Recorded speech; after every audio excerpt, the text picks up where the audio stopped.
kelas yang saya join pasal saham, saya tak ingat bila, tapi before COVID lah, long time before COVID. Tapi I tak fully master pun. I just follow whatever I understand lah. I earlier ada buat untung, and then maybe untung tu tak bagus kot. Rugi juga lah. Rugi berapa I tak ingat lah, rugi berapa. Tapi I rugi, sekarang still banyak rugi pada untung lah. And I thought like, why not like just stop dulu, spend time, gain some knowledge, something that can make a strong decision to trade lah.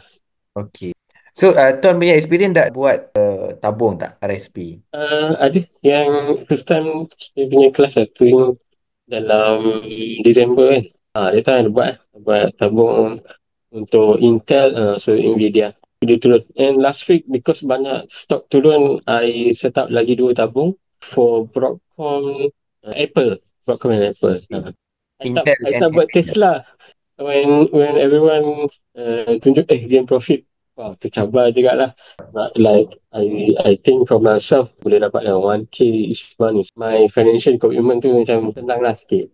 IPO tu macam mana? IPO, yeah, last week I share with you, I dapat Hmm. 50% kan. Saya tak full lah. Saya macam nak peace of mind, just directly jual lah. Okay.